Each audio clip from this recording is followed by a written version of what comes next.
जय हिंद स्टूडेंट, स्वागत है आप सभी का डीसी मैथ्स पे। मैं हूं राजेश कुमार और स्वागत करता हूं आज के इस डिस्कशन में। जैसा कि आपने थंबनेल में देख ही लिया होगा कि काश एक ऐसा वर्ड जो हमारे जीवन के साथ साथ ही चलता है, हमारे लाइफ के आगे पीछे घूमता रहता है कि काश ऐसा मैं कर लिया होता, काश मेरे पास ये होता, या काश मैं इतना पढ़ लिया होता तो आज मेरा इतना परसेंट होता। जी हाँ स्टूडेंट, इसी के रिगार्डिंग हम आज बात करने वाले हैं कि काश ऐसा होता या वैसा होता। तो चूंकि आप एग्ज़ाम देने वाले हैं तो सारी बातें रिलेटेड आपके एग्ज़ाम की होनी चाहिए, तो ये रिग्रेट ना रह जाए कि काश हम ऐसा पढ़ लिए होते या काश हम इन 2 महीनों में ऐसा तैयारी कर लिए रहते। तो इन 2 महीनों की स्ट्रैटेजी को लेकर ही आज मैं आपके सामने आया हूँ। तो बने रहिए मेरे साथ और जुड़े रहिए इसके लास्ट तक। पूरी उम्मीद है कि आप लोग कुछ ना कुछ यहाँ से सीख के जाएंगे।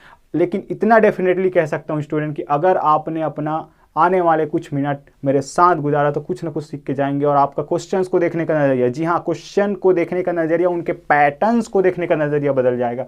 तो चलिए चलते हैं हमारे सबसे पहले इन टॉपिक्स पर।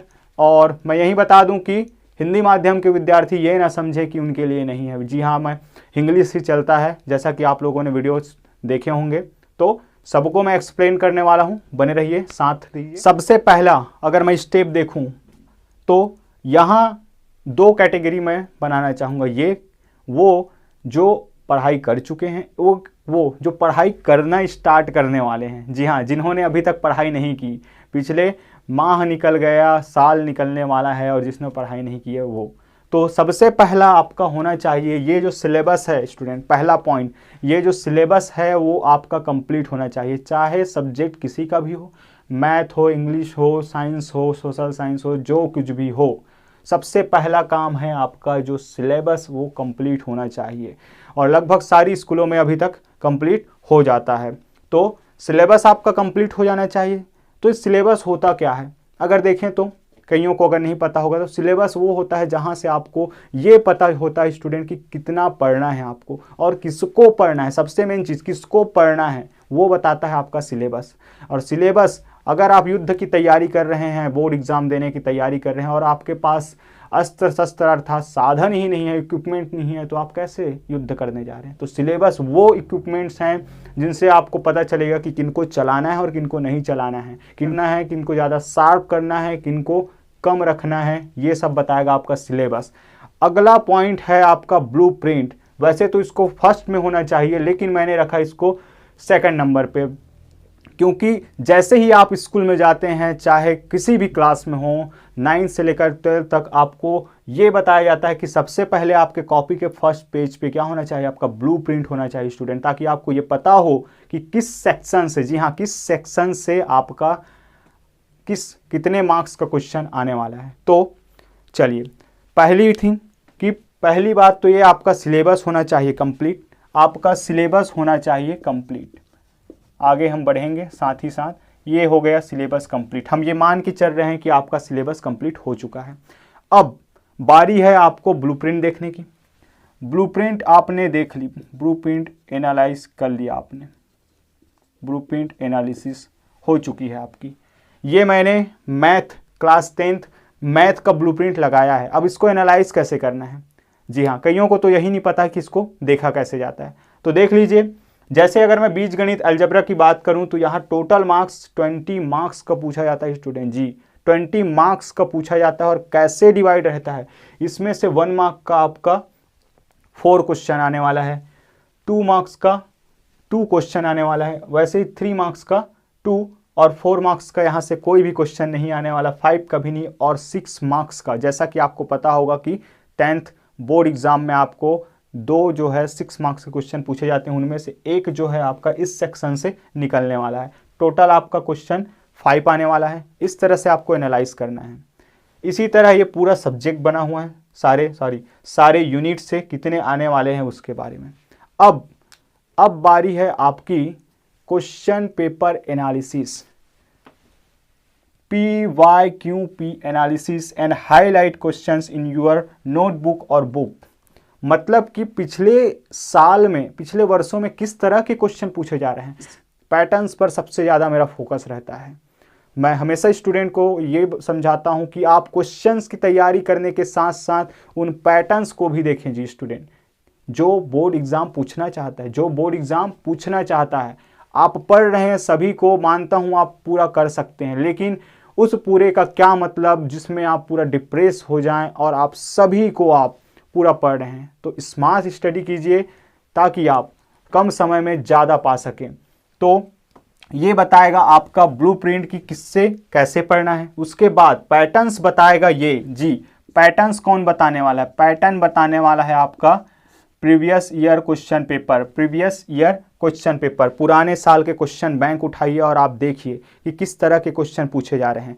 और इसी के साथ आपको मैं बताना चाहूँगा स्टूडेंट कि हमने 10th क्लास मैथ्स के लिए जनवरी के फर्स्ट वीक में वीडियोज़ डालने का प्लान किया है, जिसमें सबसे खास बात होगी कि हमने चैप्टर वाइज एनालिसिस करके ये आपको प्रोवाइड करने वाले हैं कि कितने कितने मार्क्स का क्वेश्चन आपको किस तरह से पूछे जा रहे हैं। आई होप आप लोग पूरा साथ देंगे और सपोर्ट करेंगे। खैर, आपका सपोर्ट बना ही हुआ है, इसके लिए मैं आपको फिर से थैंक यू कहना चाहूँगा। तो चलिए, तो पैटर्न्स सिखाएगा हमें PYQP analysis, previous years question paper analysis. अब पैटर्न्स पता चल गया तो दिमाग में तो रहने वाला है नहीं, तो दिमाग में रहने वाला नहीं है, इसीलिए highlight questions in your notebook और book. Highlight questions in your notebook और बुक। या तो आप बुक में उसको क्या कीजिए, बुक में आप हाईलाइट कर लीजिए। हाईलाइट करने का मतलब ये नहीं कि आप हाईलाइटर पकड़ के सारे क्वेश्चंस किए जा रहे हैं। पेंसिल पकड़िए, पेन पकड़िए, लिख दीजिए कि क्वेश्चन नंबर ये है और इस ईयर में पूछा गया है इतने मार्क्स के लिए। ये काफ़ी हो जाता है ताकि आपको ये पता हो कि इस सेक्शन से इतने क्वेश्चंस आने वाले हैं। क्योंकि हथियार होने से कुछ नहीं होता, हथियार चलाना आना चाहिए और उसका उपयोग पता होना चाहिए, जो आपको सिखाएगा ये पेपर एनालिसिस कि किस पैटर्न पे हमें ध्यान देना है स्टूडेंट। जी हाँ, चलिए आगे मैं रखने वाला हूँ schedule your practice hours in your own comfort. बड़ा ही इंपॉर्टेंट है, लेकिन उससे पहले आपसे एक सवाल।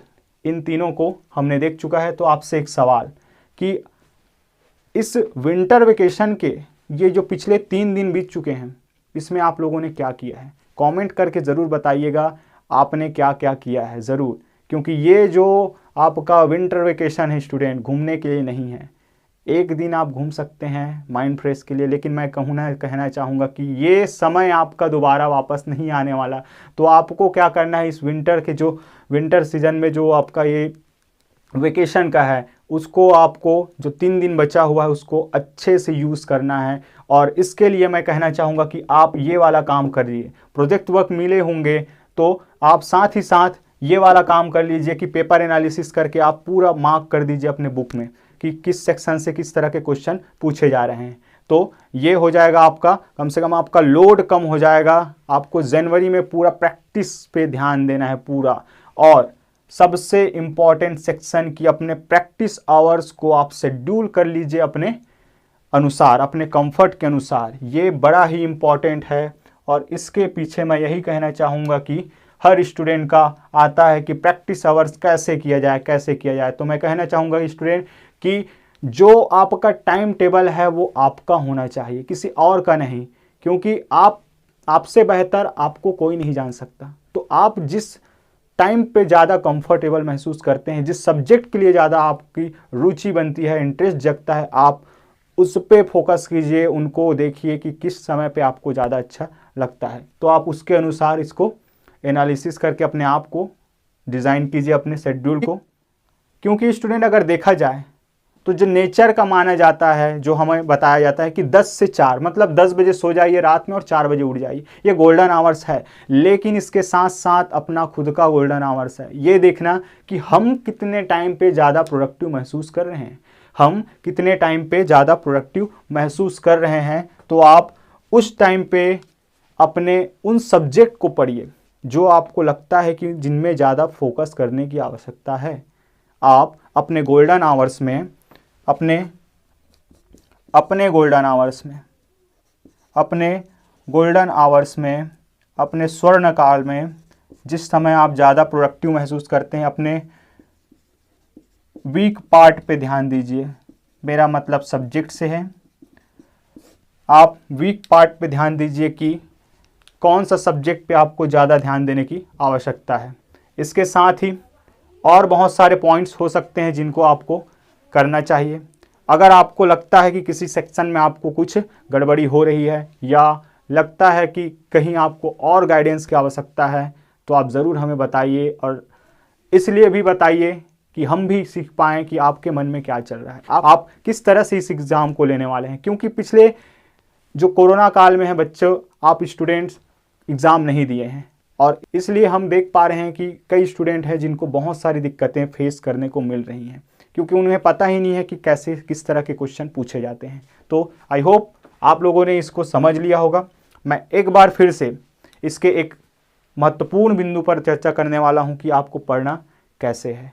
जी, अब अगर आपने कुछ किया ही नहीं है तो ये मान के चलिए कि आपका ये 2 महीना ऐसा होना चाहिए, कुछ नहीं किया तो ये 2 महीना जो है आपके लिए काफ़ी ज़्यादा इम्पैक्टफुल होना चाहिए। आपको अपने आप को डार्क हॉर्स साबित करना होगा स्टूडेंट। डार्क हॉर्स क्या होता है? डार्क हॉर्स वो होता है जो पूरी रेस में तो आखिरी तक होता है, लेकिन आखिरी के 100 मीटर में, जी स्टूडेंट, आखिरी के 100 मीटर में अपने आप को ये साबित कर देता है कि मैं किसी से कम नहीं, और निकल जाता है उस टॉप की ओर और टॉप पोजीशन पे आ जाता है। आपको भी यही करना है कि 2 मंथ हैं आपके पास, उनमें आपको इस तरह से मेहनत करनी है कि आप उनसे भी आगे निकल जाएं जो आपके लिए सोचते हैं कि ये तो कुछ नहीं कर सकता। चलिए इसी के साथ इसके बारे में थोड़ा देख लेते हैं कि आपको पढ़ाई के समय क्या करना है। कंफर्ट जोन का आपको फ़ायदा उठाना है। सबसे पहला अगर मेरी बात की जाए तो मैं मानता हूं कि ग्रुपिंग मेथड। ग्रुपिंग मेथड का मतलब क्या है कि अगर आप समुद्र से घिरे हुए हैं, तूफान आने वाला है, बीच में बना हुआ है ये टापू, तो 2 तरीके हैं, या तो आप तैर के चले जाइए किनारे पे, या तो आप तैर के चले जाइए टापू पे। अगर टापू पे जाएंगे तो खतरा तो है ही, आंधी तो छाई हुई है, तूफान तो आएगा ही, लेकिन कंफर्ट जोन पे रहने से आपका कम से कम आत्मविश्वास बढ़ा रहेगा। या दूसरा तरीका है कि आप अगर अच्छे तैराक हैं तो चल के चले जाइए किनारे पर, फिर भी खतरा उतना ही मंडरा रहा होगा जितना कि टापू पर रहने पर है। तो कहने का मतलब है कि आप सबसे पहले क्या कीजिए, ये रहा ब्लूप्रिंट। अगर मैथ की बात की जाए तो ये जो सेक्शन है यूनिट 2, यूनिट 3, ये बड़ा ही आसान है। मतलब पूरे सेक्शन में अगर बात की जाए तो ये बहुत जल्दी हो जाता है। तो इसको आप एक साथ कर सकते हैं ग्रुप बना के, इसको आप सबसे पहले कीजिए। इस तरह से आपका 8 + 7 15 मार्क्स आपका तैयार हो जाएगा। जी, अब चलते हैं। अगर मैं देखूं सांख्यिकी स्टैटिक्स की बात की जाए तो 6 मार्क्स का आता है, और जब आप पैटर्न देखेंगे तो आप देखेंगे कि कुछ खास तरह के पैटर्न ही पूछे जाते हैं। तो आप इसके बाद इसको तैयार कर लीजिए दूसरे नंबर पे। इस तरह से आपका 21 मार्क्स हो गया। 21 मार्क्स के बाद देखिए यहाँ गणितीय कथनों की जांच, प्रूफ ऑफ ज्योमेट्रिकल स्टेटमेंट्स, यहाँ भी कुछ खास पैटर्न है। सारे में ही अगर बात की जाए तो कुछ खास पैटर्न ही हैं जो पूछे जाते हैं, तो आप इसको तैयार कर सकते हैं तीसरे नंबर पे, या इन दोनों को साथ ले लीजिए। सबसे अच्छा इन दोनों को साथ ले लीजिए। साथ लेने का मतलब ये नहीं कि आप आराम से पढ़ रहे हैं, आपको एक टारगेट सेट कर लेना है कि आपको 6 यूनिट और 8 यूनिट इतने दिनों में कंप्लीट करना है, मतलब करना है। और इसी तरह फर्स्ट को सेकंड और थर्ड यूनिट आपको करना है, मतलब करना है, और इतना अच्छे से करना है कि आप खुद का टेस्ट ले सकें, खुद का टेस्ट लेके। जी हाँ, अगला मेरा टॉपिक रहने वाला है टेस्ट पे, यहीं पे टेस्ट पे कि कैसे टेस्ट दिलाना है अपने आप पे। तो उसके बाद आप ये जो सेक्शन है त्रिकोणमिति, जो कि बड़ा ही इम्पॉर्टेंट है, 10 मार्क्स है, लेकिन 10 मार्क्स में जो एक क्वेश्चन है वो 6 मार्क्स का आने वाला है। और आप देखेंगे स्टूडेंट की छोटा सा चैप्टर है, ज़्यादा मेहनत नहीं, पूरे अगर आप कंसंट्रेट होकर पढ़ें तो बड़ा ही आसानी से ये बन जाता है। तो आप इन पर मेहनत ज़रूर कीजिएगा। इन पर मेहनत अगर मैं चौथे नंबर पर रखूं तो इन पर ज़रूर मेहनत करिएगा। आप इसके सीक्वेंस बदल सकते हैं अपने अनुसार। तो इस तरह से मेरा कहने का मतलब है कि आप कंफर्ट जोन पे चले जाइए, मतलब सेफ जोन पे चले जाइए, ताकि खतरा तो बना हुआ है, खतरा तो यहाँ भी रहने पर, यहाँ से चल के जाने पर भी खतरा बना हुआ है। लेकिन होगा क्या कि अगर आपने कम से कम 8 + 7 15 + 10 25 + 6 31 और ये 4 35 मार्क्स के, अगर 35 मार्क्स में भी अगर 32 आपकी लाने कि आपके कॉन्फिडेंस अगर आ जाता है तो इससे अच्छा और क्या है। उसके बाद फ्रेश माइंड से आप ये जो बड़े सेक्शन हैं, जैसे अलजेब्रा है, आपका ज्योमेट्री है और आपका मेंजुरेशन है, क्षेत्रमिति है, इनको मैं अलग ही रखता हूँ क्योंकि इनमें आपको बहुत कॉन्सेंट्रेट, जैसे बात की जाए यहाँ ज्योमेट्री की, हर एक चीज़ों को आपको कनेक्ट करके रखता है, थ्योरम्स यहाँ मिलने वाले हैं, तो इनको आप बिल्कुल फ्रेश माइंड से पढ़िए। यहाँ भी वैसे ही सारा खेल आपका फॉर्मूले का है और बीजगणित तो बीजगणित है, राजा की तरह रहने वाला है, सबसे ज़्यादा आने वाला है यहाँ। लेकिन यहाँ भी आप जब देखेंगे स्टूडेंट तो एक खास पैटर्न से ही पूछा जा रहा है। जैसे अगर बात की जाए तो चैप्टर नंबर 3 से वो खास पैटर्न है sum of roots, product of roots and nature of roots and solve the equation by formula method, Shridharacharya सूत्र से आप उसको फाइंड कीजिए। ये बस, इनसे बाहर कुछ नहीं। तो आप आने वाले दिनों में हमारे वीडियोस में देखेंगे इस चीज़ को कि हमने इसको किस तरह से सॉल्व किया है। और सबसे अच्छी बात यह है कि वहाँ हमने केवल एक मेथड से नहीं, हमने दोनों मेथड समझाने का प्रयास किया और दोनों नहीं तीनों मेथड समझाया है आपको कि किस तरह आप इक्वेशन को सॉल्व कर सकते हैं। तो आई होप आज का वीडियो लेक्चर आप लोगों को पसंद आएगा और कुछ नहीं तो कुछ सही, कुछ तो आपने सीखा ही होगा। तो जब तक कि आपके मन में बदलाव की इच्छा नहीं है स्टूडेंट, आप बदलाव नहीं ला सकते। और फिर से मैं दोहरा दूं कि आप अपने आप को ब्लैक हॉर्स साबित कीजिए और चौंका दीजिए उन लोगों को जो आपको कम समझते हैं, कमतर आंकते हैं, और निकल जाइए इस रेस के परे। तो चलिए इसी के साथ ही मिलते हैं नेक्स्ट वीडियो लेक्चर में, हमारी नई वीडियो लेक्चर सीरीज़, जहां हम आपके लिए लेकर आने वाले हैं पेपर एनालिसिस और सभी को चैप्टर वाइज हम आपको प्रोवाइड करने वाले हैं। तो ख्याल रखिएगा अपना, पढ़ते रहिए, सब पढ़ेंगे, साथ बढ़ेंगे डीसी मैथ्स पे। इसी के साथ बाय बाय, जय हिंद।